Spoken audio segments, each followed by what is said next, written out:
The David Pakman Show at davidpakman.com.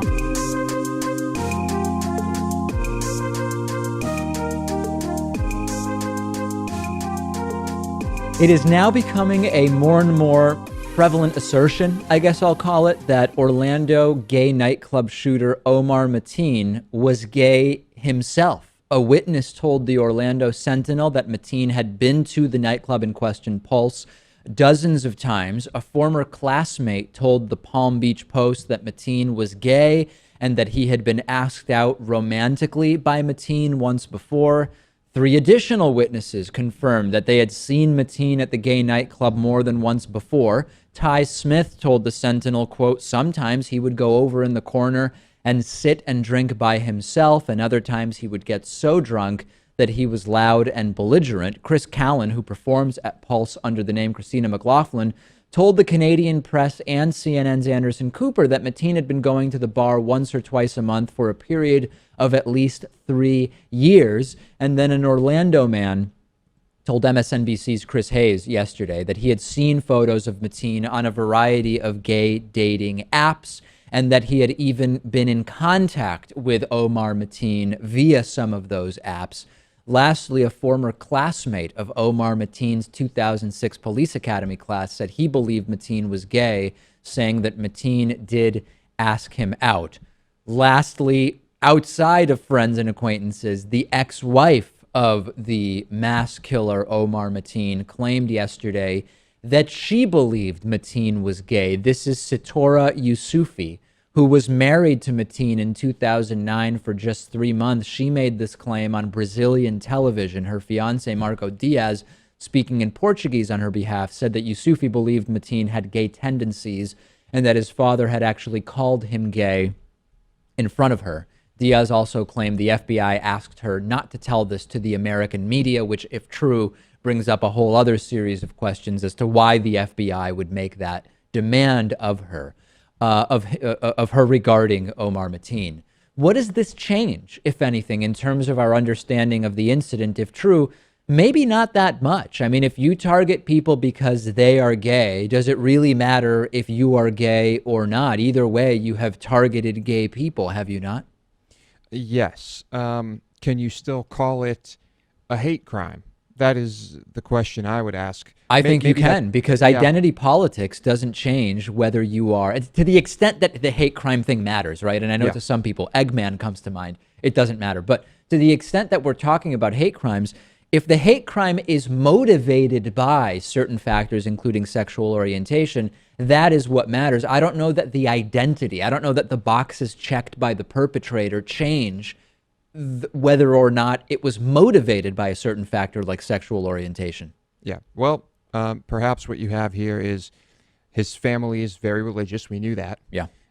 He seemed to be somewhat religious. I mean, it's declaring loyalty to Al-Qaeda, Hezbollah, and ISIS, as I will tell you later. Yeah, but then you have someone who's also gay. So maybe you have someone who was so angry that he couldn't just freely be gay. Yeah. That he decided to take it out on the gay community. If that is true, this really underscores the damaging effect of stigma in society and in religions about homosexuality. And haven't we learned this lesson from politicians and religious leaders who are aggressively and overtly homophobic? Many of them end up being self-hating gays. Yeah. And of course, as Lewis is alluding to, the possibility that internalized homophobia was a big factor here, in addition to radicalization. That is something that has to be seriously considered. Big picture, if true, gay radical Muslim terrorists. I mean, what on earth is going on? What is ISIS going to do now,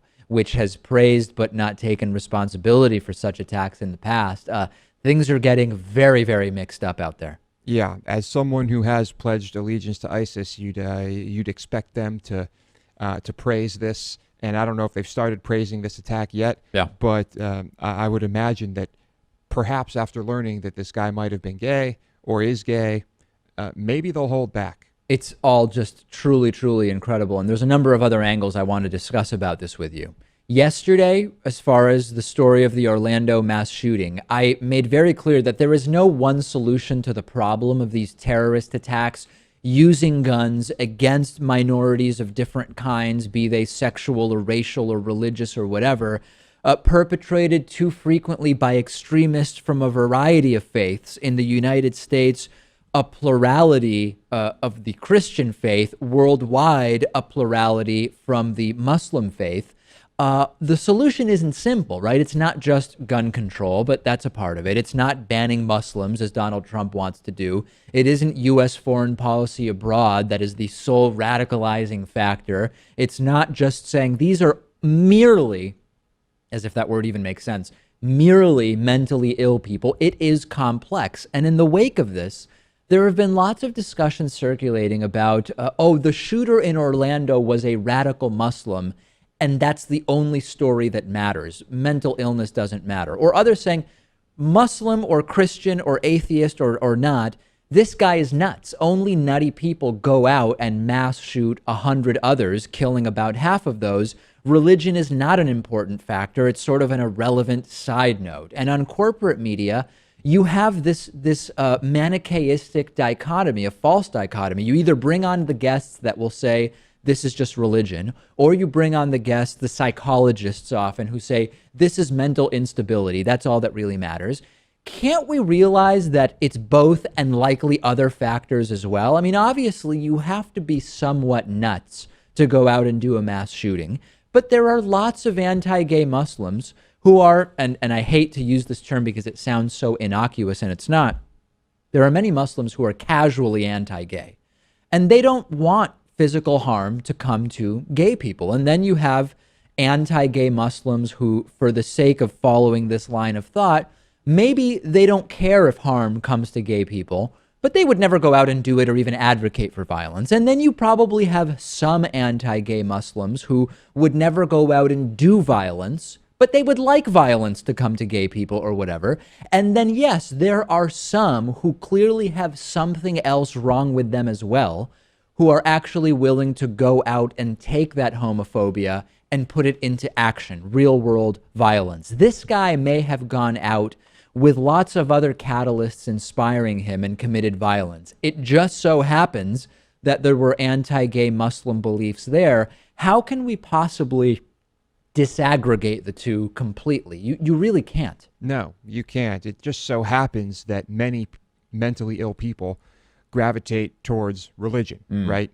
You have these documents. They say things that are harmful, could be misinterpreted, could be taken literally, should never be taken literally. Yeah. But at the same time, depending on how you're raised, I find it perfectly plausible that these devout religious teachings could lead to all sorts of neuroses and paranoia and you name it. And so, you can't separate them. Now, in the same way, if Islam preached love and inclusion of the LGBT community and there was no anti-gay message from Islam, period, that one could find, including the group that this guy pledged loyalty to, right, ISIS, as well as Hezbollah and Al-Qaeda, then it wouldn't have been religion which inspired his real-world anti-gay violence, but maybe something else would have taken someone who already was prone to violence, as we heard from his ex-wife, to commit real-world acts of violence. That is also a possibility. Right. And there's the foreign policy thing, right? This wouldn't be the only American who decides to revolt against the United States because of their foreign policy and what has happened in other countries, namely Iraq and Afghanistan.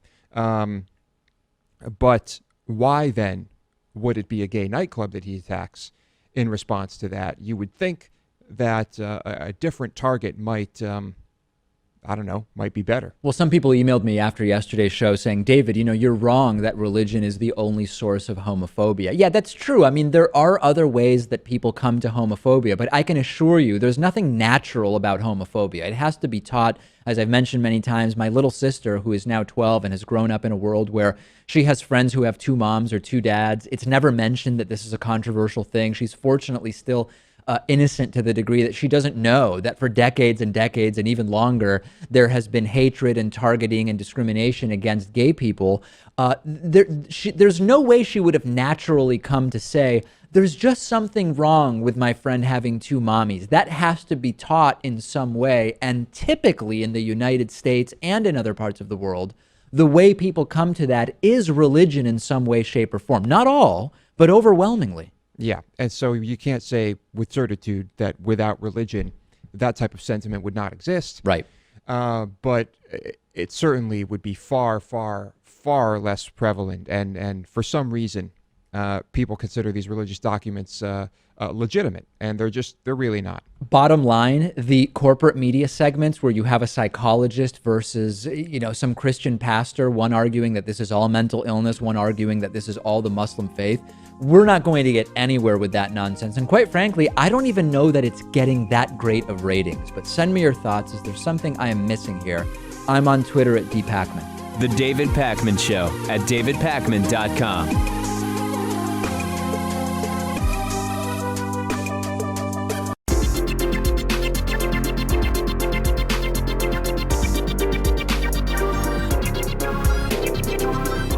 The David Pakman Show at davidpakman.com.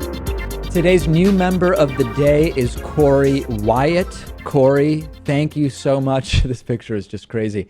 Thank you so much for being a David Pakman Show member. Corey gets access to the bonus show, the commercial-free audio podcast, the commercial-free TV show, and so much else. Sign up at davidpakman.com/membership. Okay, if you can hear Lewis chuckling, if you hear me chuckling, we're putting up a picture here that is the most popular picture from my Instagram feed over the last week. It is one of these filters, Lewis, that does, I don't even know how to describe what to your face.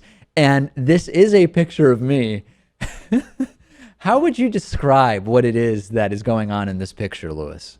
It looks like a caricature of you, except there's some, I don't know, it makes you look like someone else. But it still kind of looks like a caricature of you. I don't know how else to describe it. This is, I believe, the most liked picture ever on my Instagram feed. Of course, I'm on Instagram at david.pakman, instagram.com/david.pakman. And I encourage you to follow me on there and check out this picture. Yeah, I sent this to a few people just personally, and people shocked and appalled by it. But there is something that you just can't look away. I mean, it is compelling. It's doing something to my cheeks. It's doing something to my eyebrows where they go in sort of an upward, they sort of go up towards the middle of my forehead.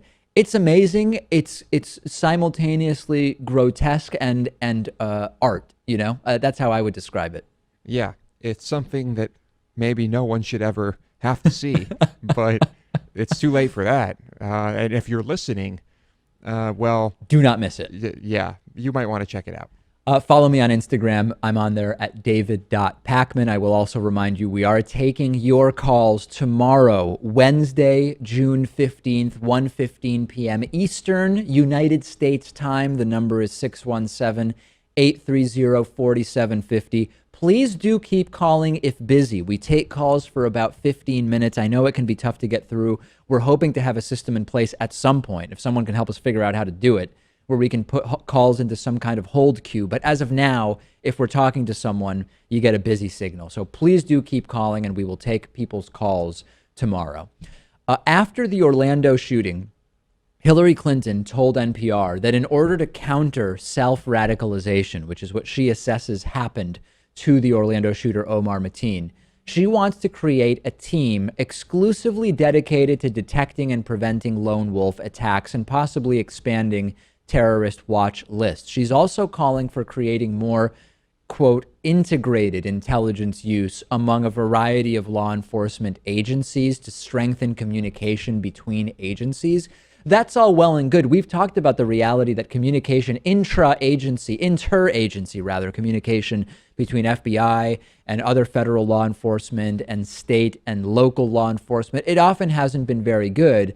And Hillary Clinton suggested that if we got more information to local law enforcement from federal and national law enforcement, that it could help to prevent attacks like the shooting in Orlando. And a lot of people are generally okay with the concept of working to prevent lone wolf attacks, but concern that Hillary Clinton is going in the direction of giving up even more privacy for not even for security, but for maybe the perception or feeling of security, which we now know, Lewis. I mean, if the Edward Snowden leaks have taught us nothing else, they've taught us that that type of security and data collection and metadata, et cetera, it has not helped to prevent attacks. We initially were told by the NSA, all sorts of attacks were prevented by mass surveillance. We ultimately figured out that that was not the case. And Hillary Clinton now, according to some, going in the direction that is very, very concerning. We've spoken before, post 9/11, about trading privacy for security, and it hasn't worked out particularly well. No, the communication is abysmal. There's misinformation that leads to people being indefinitely detained who have done absolutely nothing wrong and had no connections to terrorism whatsoever. I'm just imagining a situation now where, let's say, this happens. I mean, the FBI and CIA are, if they are aware of you, probably not going to start looking in your windows and following you around town. Right. But you hand this information to a local police department, and now, as if CIA and FBI agents aren't incompetent enough, you're dealing with local police, and the police chief tells all these good old boys that, we might have a terrorist in town. I think everyone can just imagine the insanity and absurdity that might ensue. Well, yeah, Lewis is painting a pretty grim picture. We know what his opinion is about the competency of these individuals, and really of everybody. As Lewis has said many times, he believes 80% of people are incompetent at the jobs that they are working in. But what can you do to reduce the likelihood of these attacks? We know spying isn't the answer. We know that. Let's not forget the Snowden revelations. Obviously, Donald Trump's ideas also aren't the answer, and we'll deal with that a little bit later. We have to have better systems in place to prevent people who have come to the attention of the FBI from buying guns. But remember that the investigations into Omar Mateen by federal agencies were closed. So there was nothing there. I mean, one thing is, even if you're on the terror watch list, in many cases, you're still allowed to buy guns legally. We also have to remember that Mateen's investigation was closed, and arguably, given the information that the FBI had at the time, that may not have been the wrong decision. So right. What can we do? I mean, I think certainly there need to be more restrictions to prevent mentally ill people from getting guns. But again, that wouldn't have stopped this particular shooter. We need to cut down on the large capacity magazines to reduce the amount of damage that can be done in a given number of seconds when someone slips past law enforcement and is able to get guns. At least do some harm reduction by banning these large capacity magazines. But when people give up privacy for security, they're not really doing it for security. It's the perceived impression of security, and we know that. Mm-hmm. There's also something to be said for speaking up when someone you know seems more agitated and more disturbed and more volatile than ever before. Sure. I know still, though, people are afraid of being labeled racist, Islamophobic. You never assume that someone is going to shoot up a club, but maybe everyone should just be a bit more aware, but then you need to balance that. I mean, you don't want people to be paranoid and afraid of everyone either. After the Orlando mass shooting perpetrated by Omar Mateen, presumptive Republican nominee Donald Trump implied that President Obama may be in some ways either sympathetic or connected to the Orlando terrorist. He went on Fox and Friends. I have a video for you here. He said that it's sort of using cryptic language, saying Obama either doesn't get the problem or gets it better than anyone understands. He may somehow be involved in this type of thing. Let's take a listen to the presumptive Republican nominee, as sickening as that is, Donald Trump. So, Mr. Trump, the president called for more gun controls. He also said it was terror, and he said it was a hate crime, but he did not say it was Islamic terrorism. And for that reason, you say he should quit. He doesn't get it, or he gets it better than anybody understands. It's one or the other, and either one is unacceptable, number one. And number two, calling on another gun ban. I mean, this man has no clue. First of all, the shooter was licensed, so he went through all the procedures. He was fully licensed to have a gun. So he would have passed the test that, the president would have thrown up there. It's so ridiculous. Later in the interview, the presidential nominee said again about President Obama, we're led by a man that is we're led by a man that either is not tough, not smart, or he's got something else in mind. And that something else in mind, people can't believe it. On another show, on NBC's Today Show, Savannah Guthrie pressed him and said, what is it you mean by that? And Trump said, well, there are a lot of people that think maybe he doesn't want to get it. A lot of people think maybe he doesn't want to know about it. I happen to think that he just doesn't know what he's doing. By the way, the entire Obama should resign thing, did Republicans think that Bush and Cheney should have resigned over 9/11? I mean, that doesn't really seem to make any sense. But we have a presumptive Republican nominee here implying, but then doing the usual thing where he steps back and says, oh, yeah, I mean, lots of people are wondering this. I think it's probably something else. That's Trump walking it back, and we've seen him do that before. But nonetheless, implying maybe President Obama is some way in league with these types of attacks. He's not running against Obama. So this has got to be just the bashing Obama works strategy. And at this point, I don't even think it's harmful. I think it's just dumb. His own supporters won't be dissuaded by it, that's for sure. No doubt. So is he going to get new supporters by continuing to bash Trump? I mean, Obama, who's leaving office? I doubt it. To channel Marco Rubio, what Donald Trump means is President Obama knows exactly what he's doing. I mean, that's essentially the message from Trump. Or Barack Obama has no idea what he's doing. Yeah. And it's at the time Obama spoke, was it still unclear if this was Islamic terror or just anti-gay hate? Or I don't know the answer to that. I just don't remember the timing. He does hesitate. He does frequently hesitate to say those words. And Hillary Clinton being praised by some for saying that this is radical Islamic jihadist terror. Well, I'd expect her to say it. Yeah, right. No surprise to Lewis that those are words Hillary Clinton is using. Okay, we are going to take a quick break. I'll be speaking with former SeaWorld killer whale trainer John Hargrove next. I think you will enjoy that. Sign up for membership at davidpakman.com/membership. And remember, if you ever shop on Amazon.com, support our show by first going to davidpakman.com/Amazon. The David Pakman Show at davidpakman.com.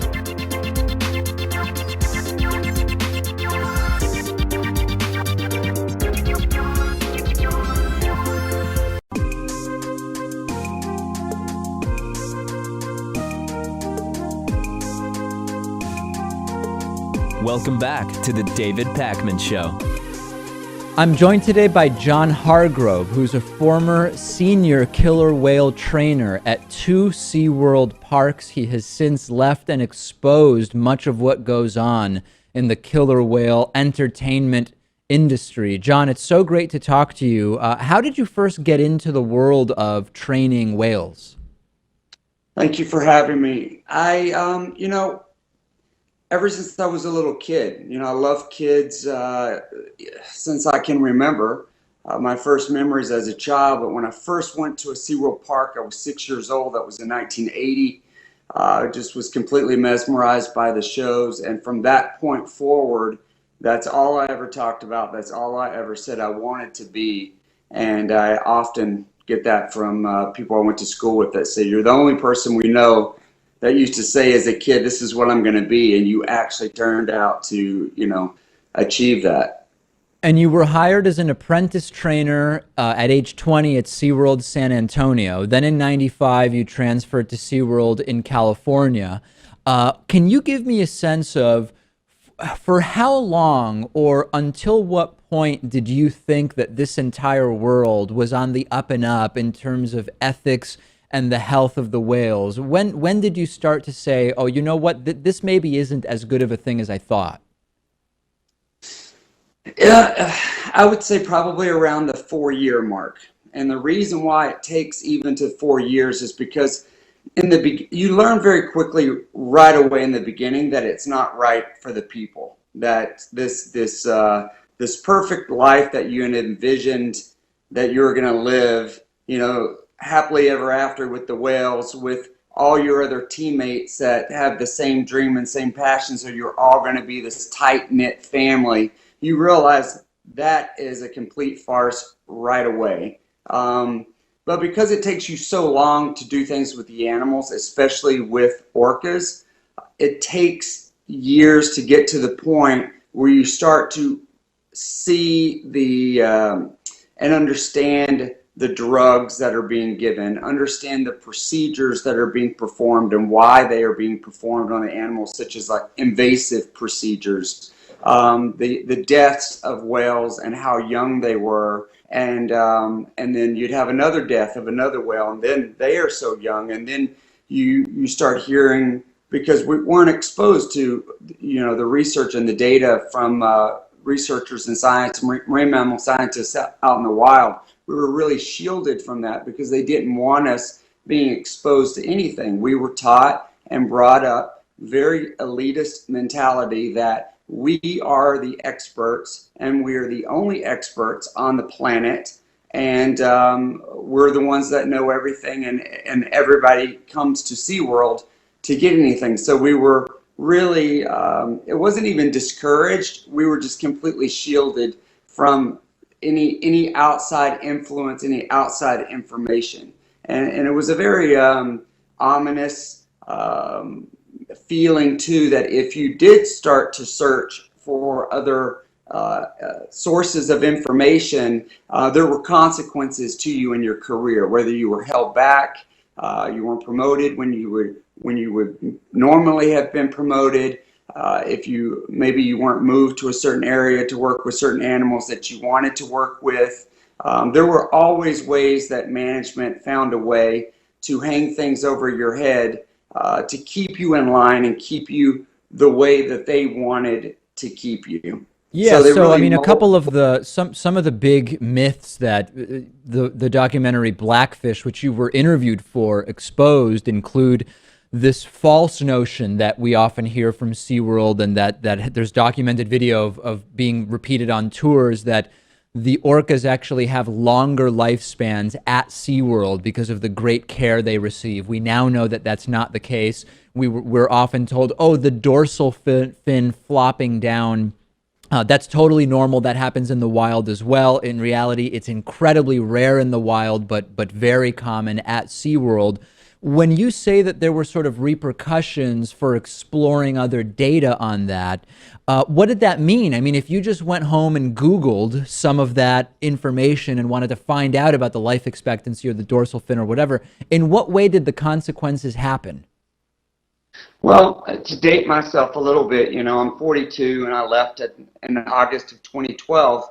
But Googling, this type of information really didn't, become even possible until the early 2000s. Well, maybe not Google, but like Alta Vista or something, Yeah, it was.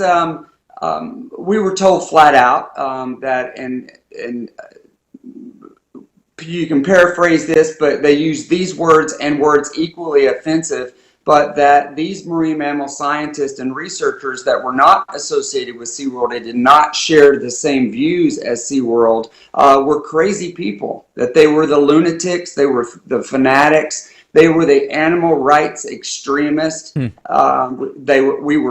mocked them, we laughed at them. It was just part of the culture. I did it too because I didn't know any better, and I was a part of that culture, and you want to fit in and you want to succeed.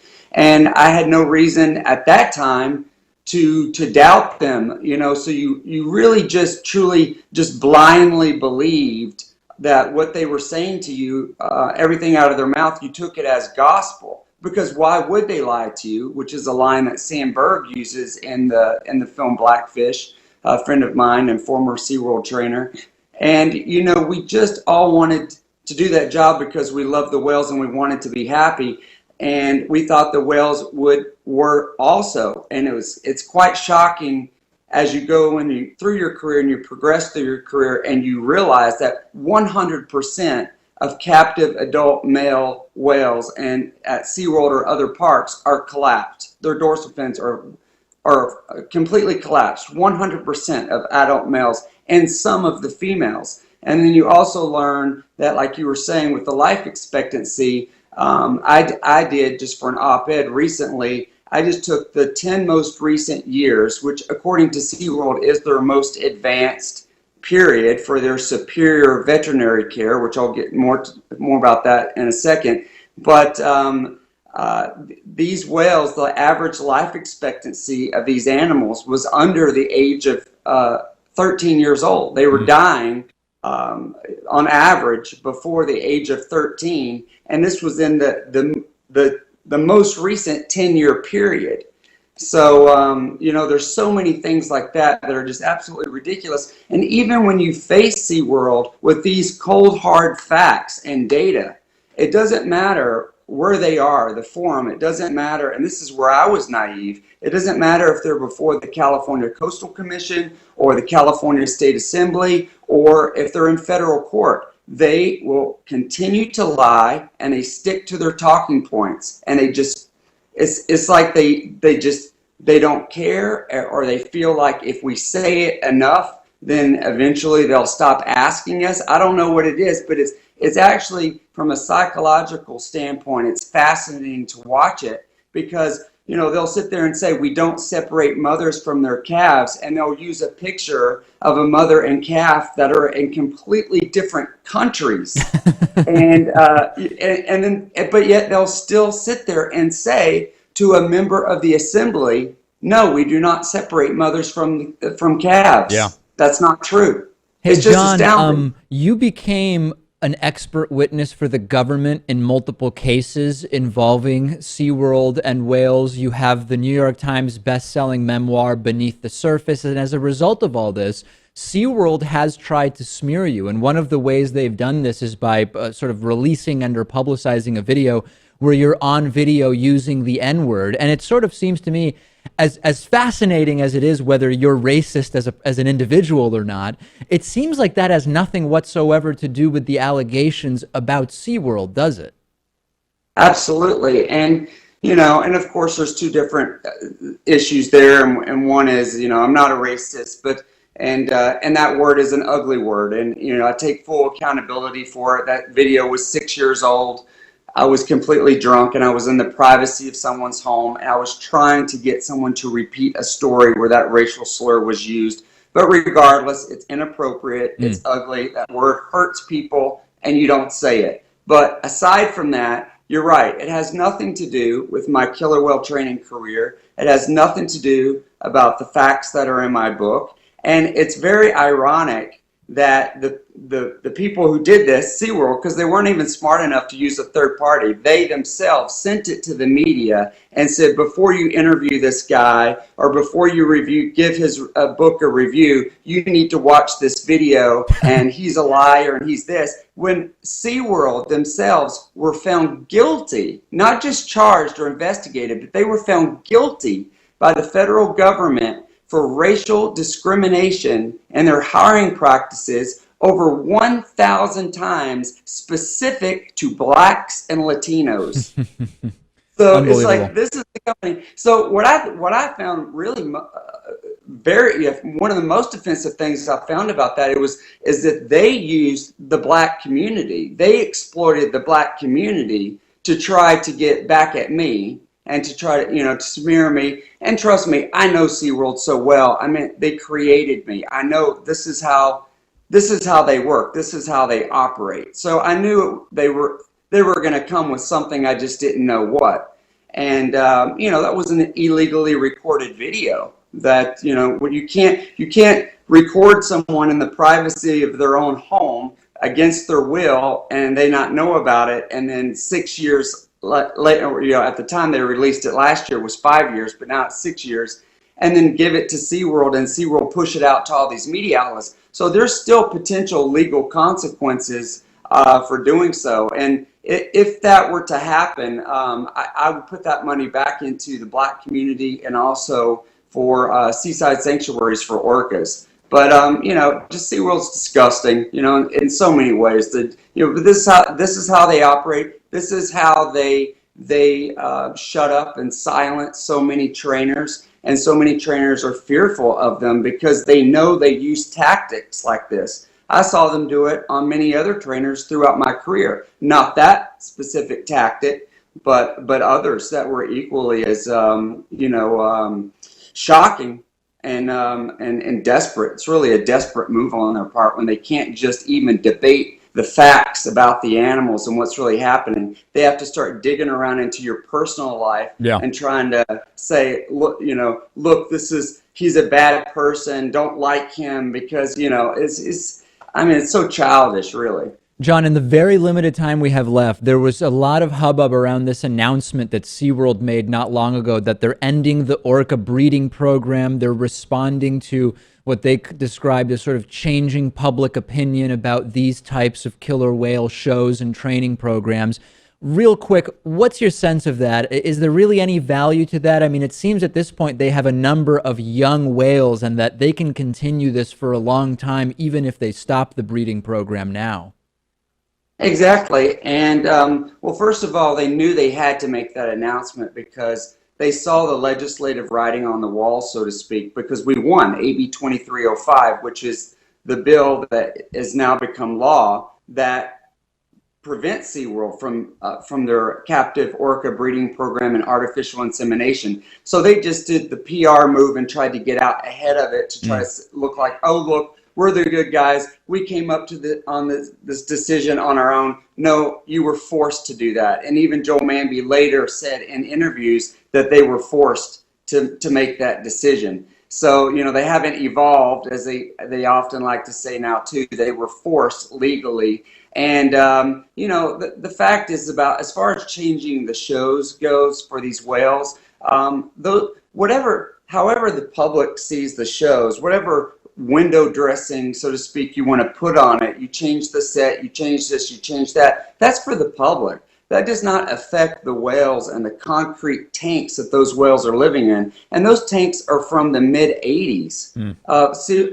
Florida, Shamu Stadium was built in 84, California 87, and Texas 88. Texas has had no improvements since 1988. That's 30 years ago.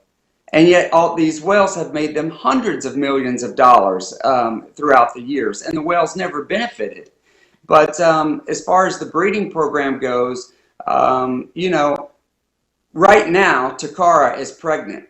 So I think here they make this announcement, oh, we're going to be the good guys and we're going to stop the breeding program and stop the artificial insemination.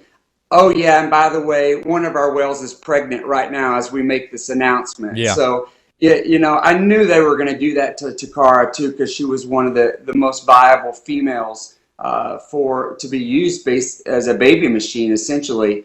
But what they haven't discussed is, okay, how are you going to ensure that none of these whales are going to get pregnant in the future? Because if that happens, we're obviously not going to terminate the calf or euthanize the calf. So what mechanisms, what protocols are you going to have in place that are going to make sure that now you're because it's a law now, right? Because we won, that are going to make sure that no whales get pregnant.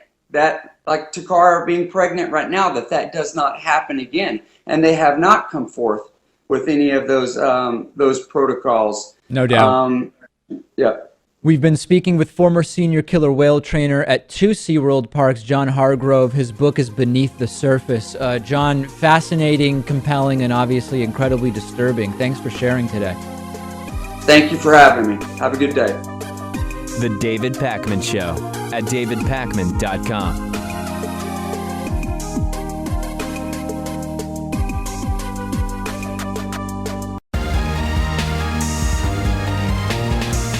The David Pakman Show at davidpakman.com.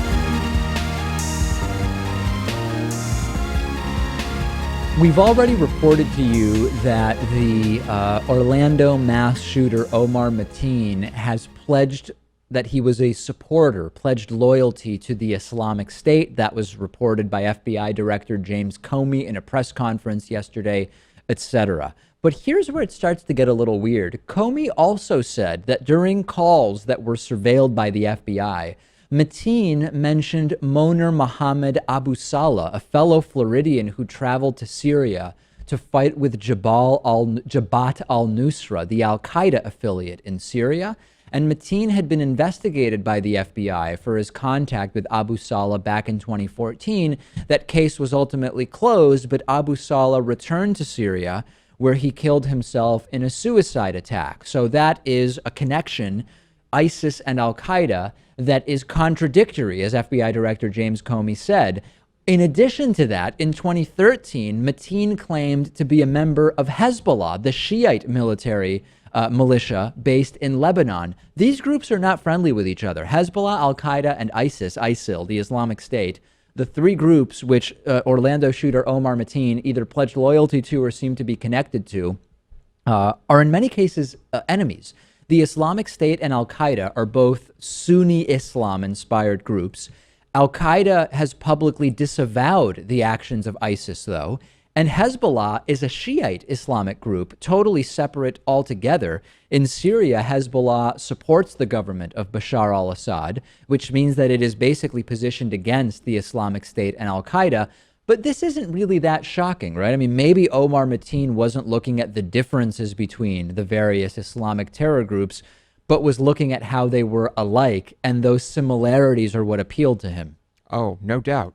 Do we think that this is a highly intelligent guy who's done his research? Yeah. I mean, come on. Listen, it's not even clear George W. Bush understood the difference between Sunni and Shiite Islam, right? How are we going to expect some mass shooter who seems to be living in a world that is an alternate reality in terms of homophobia and radicalization to understand that difference? Yeah. Well, if there's one common theme across these groups, it is probably their reaction to U.S. foreign policy, and we're still not sure how that motivated him, but there are suggestions that it did. Yeah, although the idea that he's an oppressed Middle Eastern Arab Right. are not substantiated by fact. The reality is that even if the groups are enemies among themselves, there are so many similarities in terms of beliefs. Of course, the anti-gay beliefs, which certainly were a factor, to put it in an understated way in these attacks, they have the same basic belief that government has the power to decide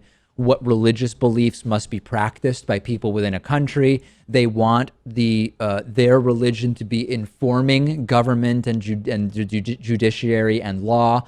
So this, although it's interesting that he pledged loyalty or was connected to groups which in and of themselves are enemies, it's not particularly shocking or surprising. What also may not be shocking or surprising to you is that in the wake of the Orlando mass shooting, the share prices, the stock prices of America's two biggest gun manufacturers, Smith & Wesson and Storm Ruger and Company, have shot up. We've been talking for a long time about how gun manufacturers benefit hugely from shootings and violence and the fear of violence. And indeed, the Smith & Wesson stock yesterday was up 11% intraday and closed up around 7% for the day. Sturm Ruger and Company popped up about 10%, ended up closing out the day about 9% up. Gun makers' stock suffered somewhat of a setback last week when the FBI reported that the number of instant background checks decreased, maybe a reduced desire for firearm purchases. And then immediately after this shooting, the stock price is shooting up. So why does this happen, Lewis? Well, number one, when there's an attack, people feel a more acute need to have guns to defend themselves, even though in many of these scenarios, more guns would not really bring about a successful conclusion to the circumstances. But number two, whenever there's an attack and access to guns is discussed as a factor, the fear-mongering begins around, oh no, a politician, more than likely a Democrat as the story goes, is going to take my guns or make it more difficult to get them, so I'm going to go out and buy even more guns. And in particular with this shooting, yet another shooting where an assault-style rifle was used, that props up fears that those types of firearms will have access restricted. So this is really, really disturbing, right? I mean, a horrific mass shooting, and all of a sudden, shareholders of these gun companies are sitting on more money.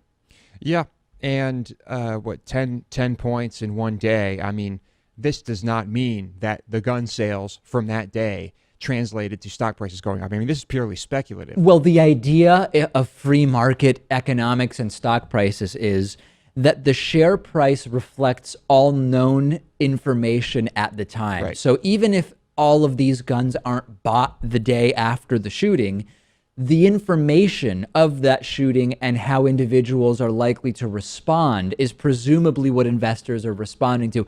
I mean, this is sort of, pie in the sky, totally efficient But people market are buying theory. guns. Right? But people are buying guns, and we know that gun sales are stimulated by these types of attacks. So yeah, gun manufacturers benefit greatly from a business standpoint from these shootings, and the gun fetishists will blame the left. They'll say, well, if the left didn't start trying to grab guns whenever there was a shooting, then people wouldn't go out and try to buy more guns. But we know that the NRA does a pretty good job of making people believe they need to have more guns. I mean, that is their job after all. We have a voicemail number. That number is 219-2-DAVID-P. Here is a voicemail I received. You're from Argentina, David? I heard there was a snowstorm recently in Argentina. Yeah. You ever have anything like that when you were a little kid? All right. I want to mention it on your show because I think it's pretty interesting.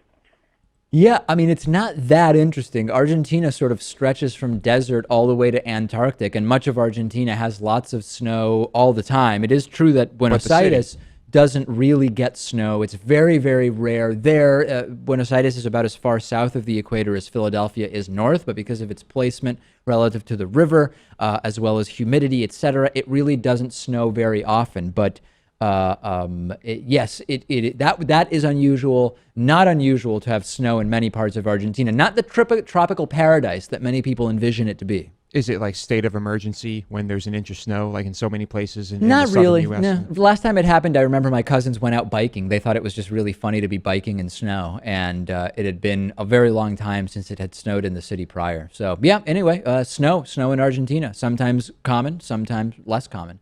On the bonus show today, we will talk about Microsoft acquiring LinkedIn for over $26 billion. We will talk about pink pistols, as well as the worsening scandal involving Oakland police. Sign up at davidpakman.com/membership to get instant access to the members-only bonus show. And please, if you ever shop on Amazon.com, first visit davidpakman.com/Amazon. It'll redirect you to Amazon, and everything you buy will send us a little money that it takes away from Amazon. So that's a great thing for everybody.